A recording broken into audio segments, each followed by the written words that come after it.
O Grande Conflito. Capítulo 9. A luz na Suíça.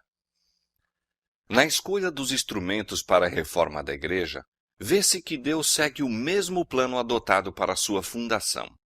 O Mestre Divino passou por alto os grandes homens da terra, os titulares e ricos, que estavam acostumados a receber louvor e homenagem como dirigentes do povo. Eram tão orgulhosos e confiantes em si próprios, na sua alardeada superioridade, que não poderiam ser levados a simpatizar com os semelhantes e tornar-se colaboradores do humilde homem de Nazaré.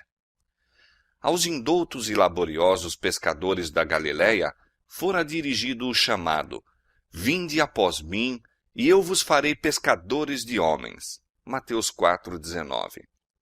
Aqueles discípulos eram humildes e dóceis. Quanto menos houvessem sido influenciados pelo falso ensino de seu tempo, com tanto mais êxito poderia Cristo instruí-los e habilitá-los para seu serviço.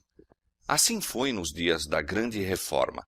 Os principais reformadores foram homens de vida humilde, homens que, em seu tempo, eram os mais livres do orgulho, de classe e da influência do fanatismo e astúcia dos padres.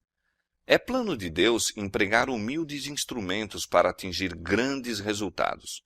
Não será então dada a glória aos homens, mas àquele que por meio deles opera para o querer e o efetuar de seu próprio beneplácito. Poucas semanas depois do nascimento de Lutero, na cabana de um mineiro na Saxônia, nasceu Ulrich Zwinglio, na choupana de um pastor entre os Alpes. O ambiente em que viveu Zwinglio na meninice e seus primeiros ensinos foram de modo a prepará-lo para a sua missão futura. Criado entre cenas de grandiosidade, beleza e solene sublimidade natural, seu espírito foi logo impressionado com o senso da grandeza, poder e majestade de Deus. A história dos feitos heróicos que tiveram por cenário suas montanhas nativas inflamou-lhe as juvenis aspirações. E ao lado de sua piedosa avó, ouvia as poucas e preciosas histórias bíblicas que ela rebuscara por entre as lendas e tradições da Igreja.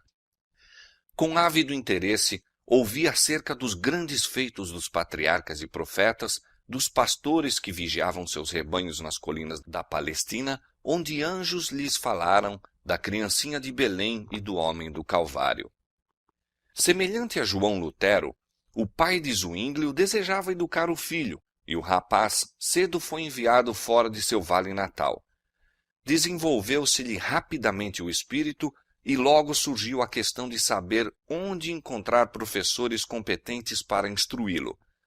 Na idade de 13 anos foi a Berna, que então possuía a mais conceituada escola na Suíça. Ali, entretanto, se manifestou um perigo que ameaçou frustrar seu promissor futuro. Decididos esforços foram feitos pelos frades a fim de atraí-lo a um convento. Os monges dominicianos e franciscanos porfiavam pela obtenção do favor popular. Procuravam consegui-lo mediante vistosos adornos das igrejas, pela pompa das cerimônias e pelas atrações das famosas relíquias e imagens miraculosas. Os dominicinianos de Berna viram que se pudessem ganhar aquele talentoso jovem estudante, conseguiriam tanto proveito como honras. Sua idade juvenil, sua natural habilidade como orador e escritor, e seu gênio para a música e poesia, seriam mais eficientes do que toda a pompa e ostentação para atrair o povo aos serviços religiosos e aumentar os proventos de sua ordem. Pelo engano e lisonja, esforçaram-se por induzir Zwinglio a entrar para seu convento. Lutero, quando estudante em uma escola, havia se sepultado na cela de um convento e ter-se-ia perdido para o mundo se a providência o não houvesse libertado. Não foi permitido a Zwinglio encontrar o mesmo perigo. Providencialmente, seu pai recebeu notícia do intuito dos frades. Não tinha intenções de permitir que o filho seguisse a vida ociosa e inútil dos monges. Viu que sua utilidade futura estava em perigo e ordenou-lhe voltar sem demora para casa. A ordem foi obedecida, mas o jovem não poderia estar contente por muito tempo em seu vale natal e logo reencetou os estudos, dirigindo-se depois de algum tempo a Basileia. Foi ali que Zwinglio ouviu pela primeira vez o Evangelho da livre graça de Deus. Wittenbach, professor de línguas antigas, ao estudar o grego e o hebraico, fora conduzido às Escrituras Sagradas, e assim raios de luz divina se derramaram na mente dos estudantes sob sua instrução. Declarava ele existir uma verdade mais antiga e de valor infinitamente maior que as teorias ensinadas pelos escolásticos e filósofos. Esta antiga verdade era que a morte de Cristo é o único resgate do pecador. Para Zwinglio, estas palavras foram como o primeiro raio de luz que precede a aurora. Logo foi Zwinglio chamado de Basileia para o serviço ativo. Seu primeiro campo de trabalho foi uma paróquia alpina, não muito distante de seu vale natal.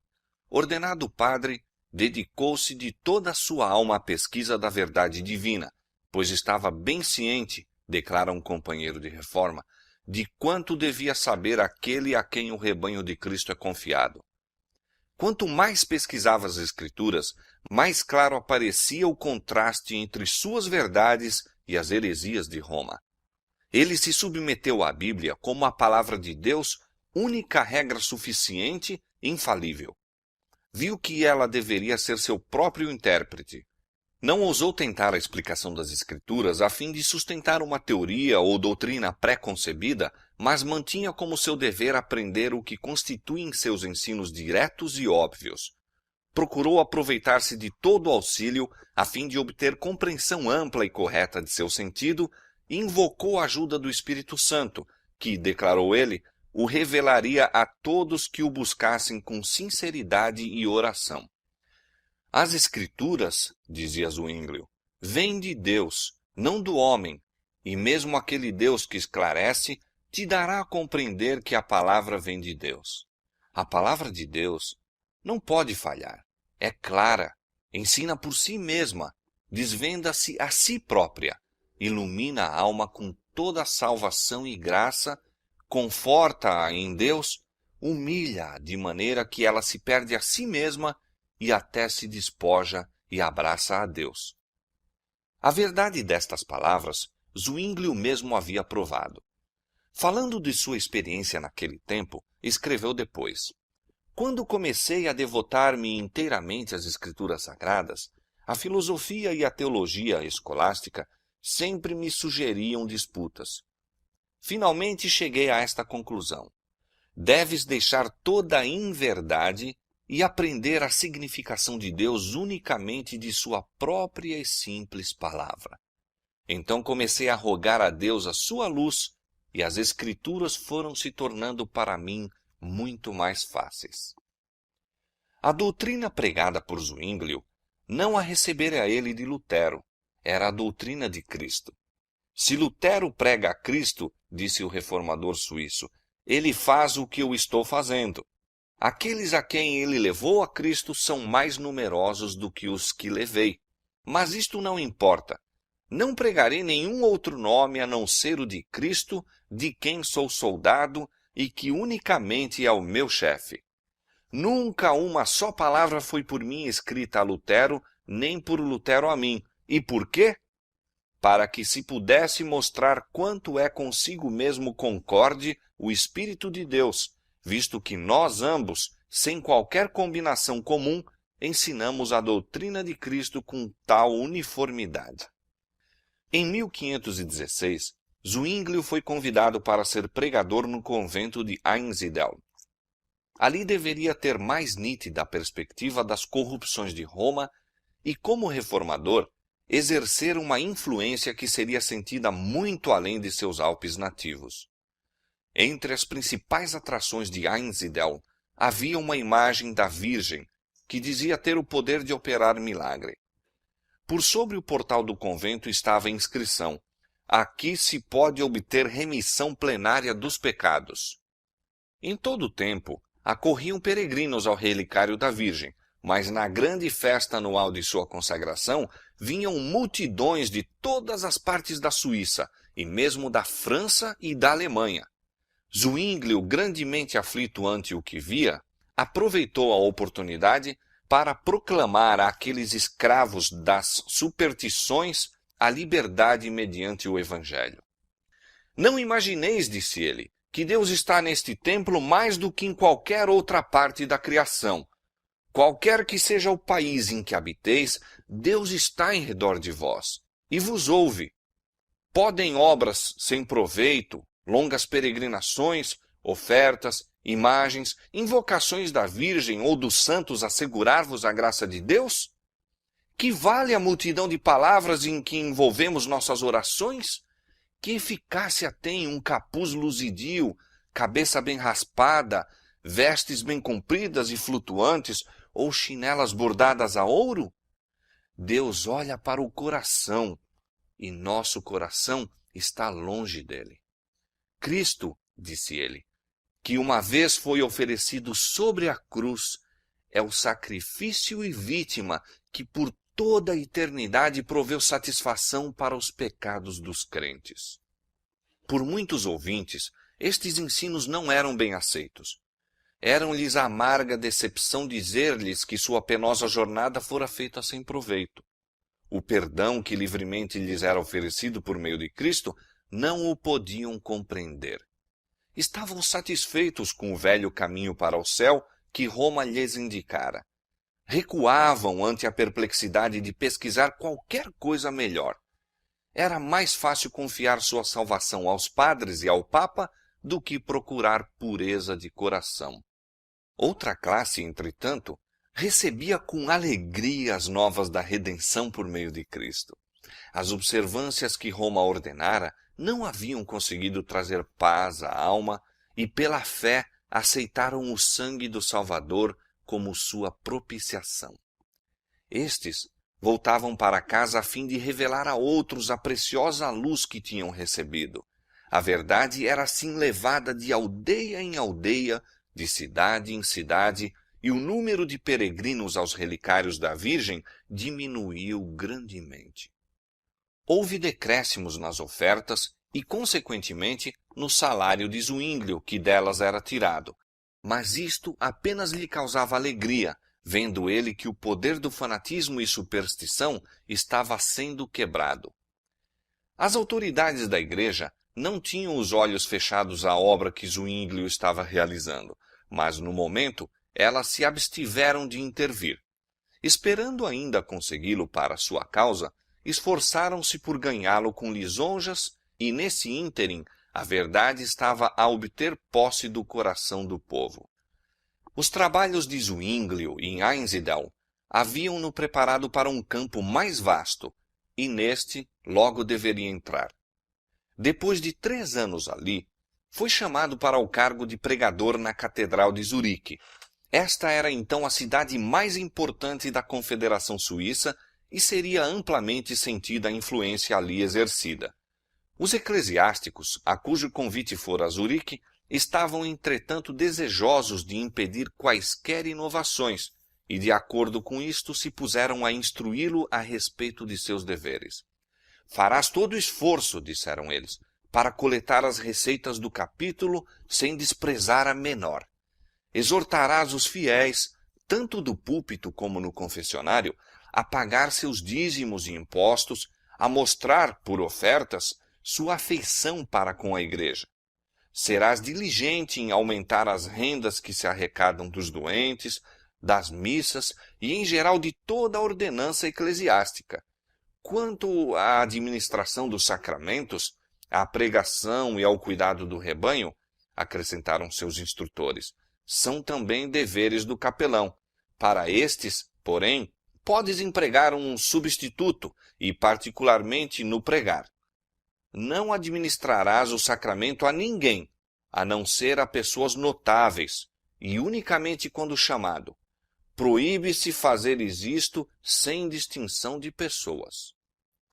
Zwinglio ouviu em silêncio esta ordem, e, em resposta, depois de exprimir sua gratidão pela honra de um chamado para este importante posto, pôs-se a explicar o método de ação que se propusera adotar.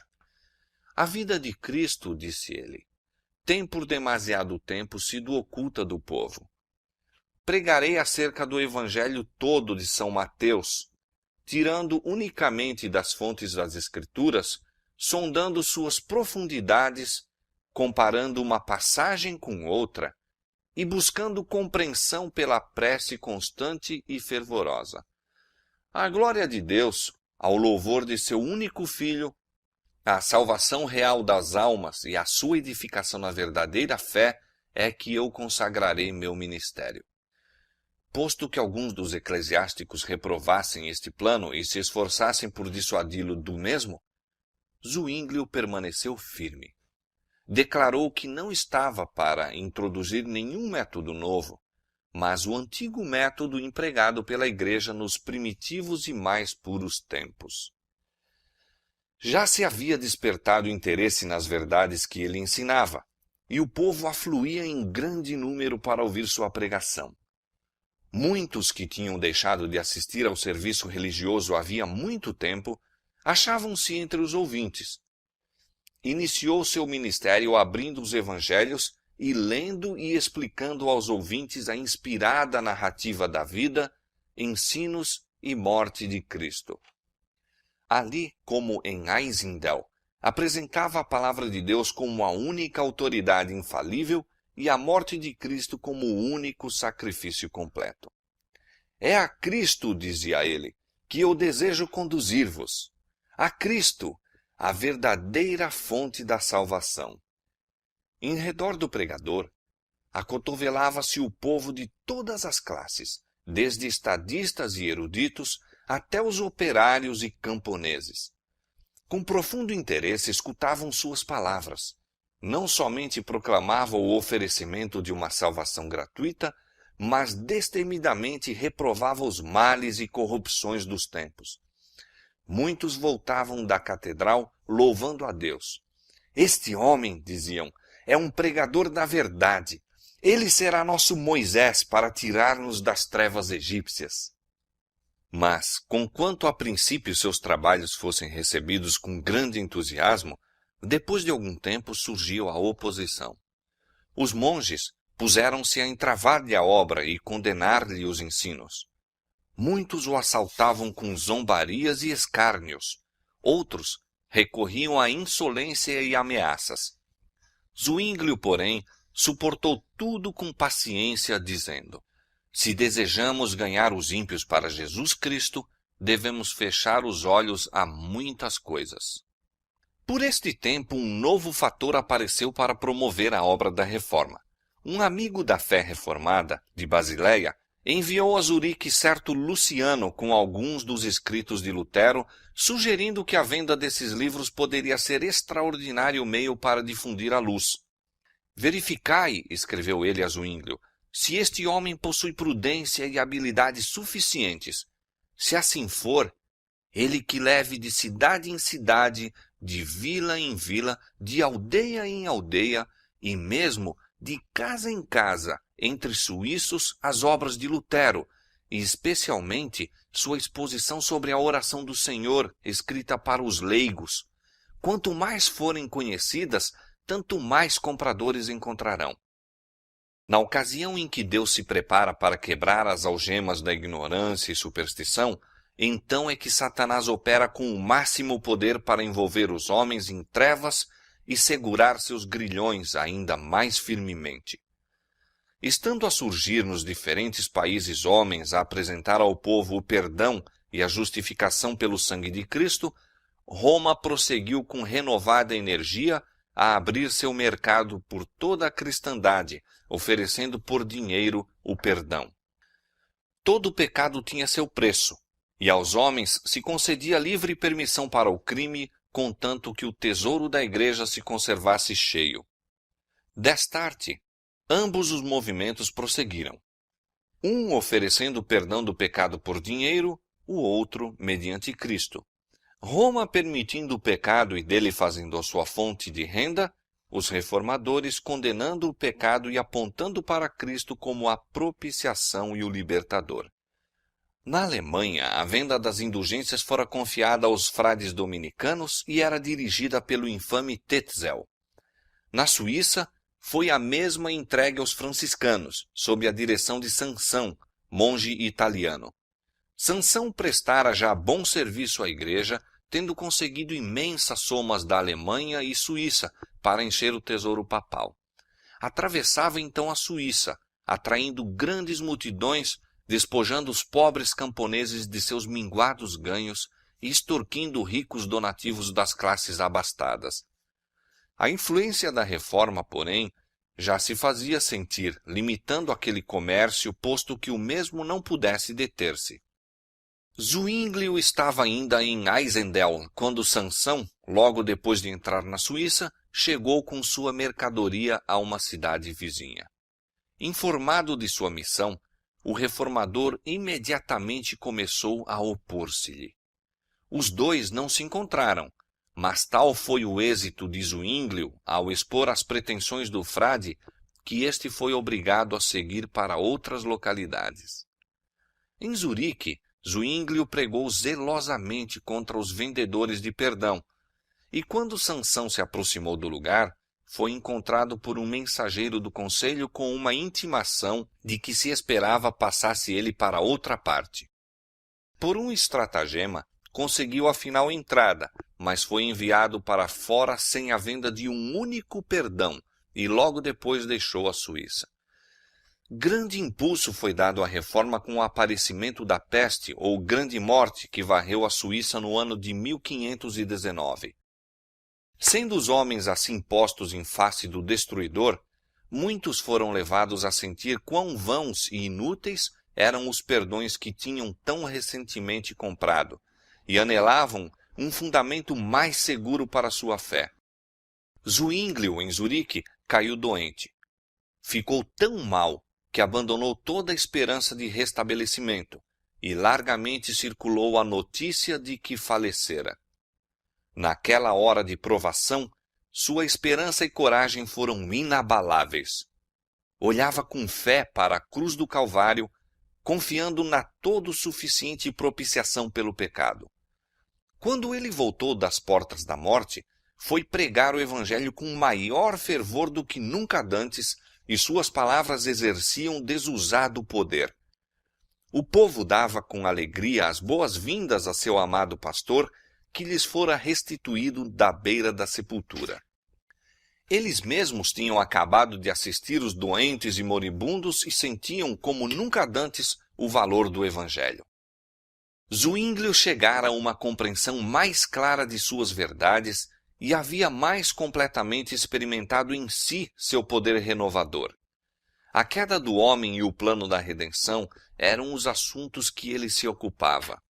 Em Adão, dizia, todos estamos mortos, submersos na corrupção e condenação. Cristo adquiriu-nos uma redenção intérmina. Sua paixão é um sacrifício eterno e eternamente eficaz para curar. Satisfaz para sempre a justiça divina em favor de todos os que nela confiam com firme e inabalável fé. Contudo, ensinava claramente que os homens não estão, por causa da graça de Cristo, livres para continuar no pecado. Onde quer que haja fé em Deus, ali Deus está. E onde quer que Deus habite, ali se desperta um zelo que insta com os homens e os impele às boas obras.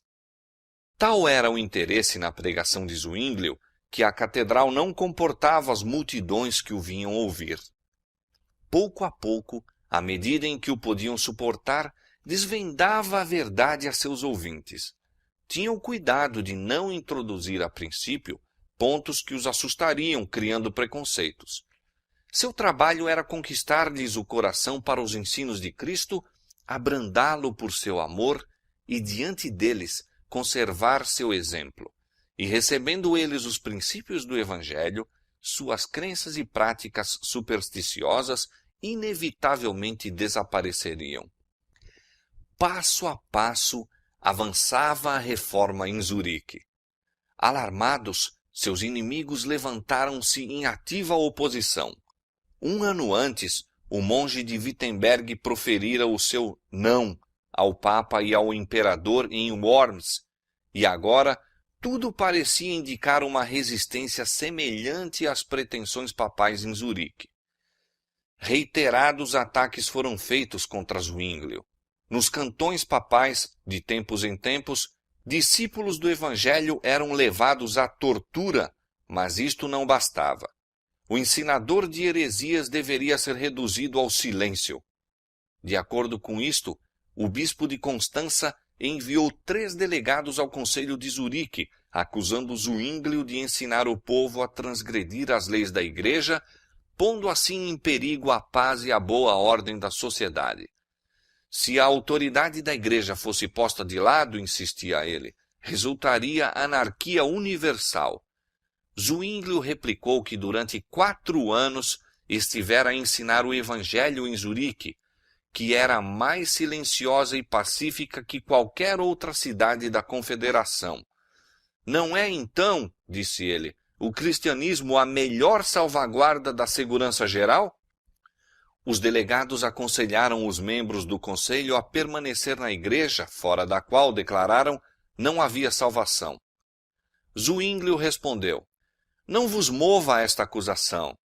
O fundamento da igreja é a mesma rocha, o mesmo Cristo que deu a São Pedro seu nome, porque ele o confessou fielmente. Em todo o país, quem quer que creia de todo o coração no Senhor Jesus é aceito por Deus. Esta, verdadeiramente, é a igreja, fora da qual ninguém pode salvar-se. Como resultado da conferência, um dos delegados do bispo aceitou a fé reformada. O conselho recusou-se a agir contra Zwinglio e Roma preparou-se para novo ataque. O reformador, ao ser informado da trama de seus inimigos, exclamou, eles que venham.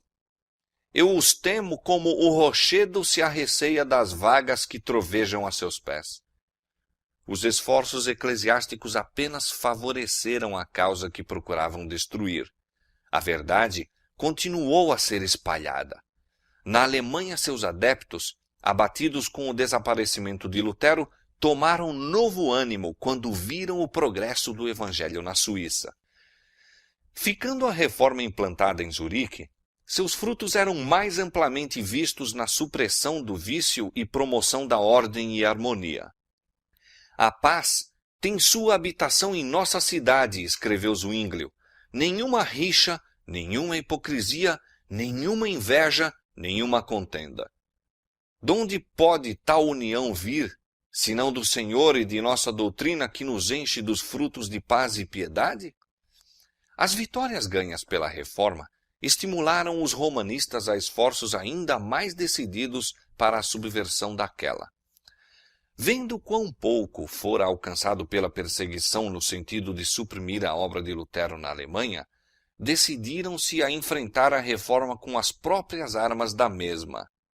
Manteriam uma discussão com Zwinglio e, havendo eles de dispor o assunto, assegurar-se-iam a vitória escolhendo eles mesmos, não somente o local do debate, mas os juízes que decidiriam entre os contendores.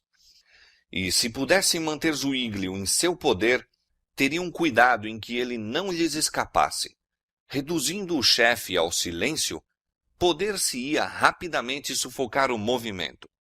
Este propósito, contudo, foi cuidadosamente oculto. Fora designado que o debate tivesse lugar em Bade, mas Zwinglio não estava presente. O Conselho de Zurique, suspeitando dos intuitos dos católicos romanos e advertido pelas fogueiras acesas nos cantões papais para os que professavam o Evangelho, proibiu a seu pastor expor-se àquele perigo. Em Zurique, ele estava pronto a enfrentar todos os partidários que Roma pudesse enviar, mas ir a Bade, onde o sangue dos mártires da verdade acabara de ser derramado, seria ir para a morte certa. Oecolampadius e Haller foram escolhidos para representar os reformadores, enquanto o famoso Dr. Eck, apoiado por uma hoste de ilustres doutores e prelados, era o defensor de Roma. Posto que Zwinglio não comparecesse, sua influência foi sentida. Os secretários foram todos escolhidos pelos romanistas, e a outros foi vedado tomar notas sob pena de morte. Apesar disto, Zwinglio recebia diariamente um relatório fiel do que se dizia em Bade. Um estudante que assistia à discussão fazia cada noite um relato dos argumentos naquele dia apresentados. 2 outros estudantes faziam a entrega desses papéis juntamente com as cartas diárias de Oecolampadius a Zwinglio em Zurique. O reformador respondia, dando conselhos e sugestões. Suas cartas eram escritas à noite, e os estudantes voltavam com elas a Bade de manhã. Para eludir a vigilância do guarda estacionado às portas da cidade, esses mensageiros levavam sobre a cabeça cestos com aves domésticas, e era-lhes permitido passar sem impedimento. Assim, Zwinglio manteve a batalha com seus ardilosos antagonistas. Ele trabalhou mais, disse Micônios, com suas meditações, noites de vigília e conselhos que transmitia a Bade, do que teria feito discutindo em pessoa no meio de seus inimigos. Os representantes de Roma, exultantes pelo triunfo antecipado, tinham ido a Bade ornamentados com as mais ricas vestes e resplendentes de joias.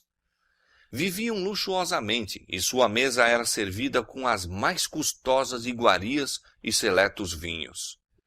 O peso de seus deveres eclesiásticos era aliviado através de divertimentos e festejos. Em assinalado contraste apareciam os reformadores, que eram vistos pelo povo como sendo pouco melhores do que um grupo de pedintes e cujo passadio frugal os conservava apenas pouco tempo à mesa. O hospedeiro de Oecolampadius, procurando ocasião de observá-lo em seu quarto, encontrava-o sempre empenhado no estudo ou em oração, e, maravilhando-se grandemente, referiu que o herege era, ao menos, muito religioso. Na conferência, Eck altivamente subiu a um púlpito esplendidamente ornamentado, enquanto o humilde Oecolampadius, mediocremente vestido, foi obrigado a tomar assento defronte de seu oponente em um banco tosco. A voz tonitruante e ilimitada confiança de Eck nunca lhe faltaram. Seu zelo era estimulado pela esperança do ouro, bem como de renome, pois o defensor da fé deveria ser recompensado com paga liberal. Quando melhores argumentos falhavam, recorria a insultos e mesmo a blasfêmias. Oecolampadius, modesto e não confiante em si próprio, arreceara-se do combate, e para ele entrara com esta solene confissão: não conheço outra norma para julgar, a não ser a palavra de Deus. Posto que gentil e cortês nas maneiras, mostrou-se capaz e persistente. Enquanto os católicos romanos, segundo seu hábito, apelavam para os costumes da igreja como autoridade, o reformador apegava-se firmemente às escrituras sagradas. O costume, dizia ele, não tem força alguma em nossa Suíça, a menos que esteja de acordo com a Constituição. Ora, em assunto de fé, a Bíblia é a nossa Constituição. O contraste entre os dois contendores não era destituído de efeito. O raciocínio calmo, claro do reformador, tão gentil e modestamente apresentado, falava aos espíritos que se desviavam desgostosos das afirmações jactanciosas e violentas de Eck.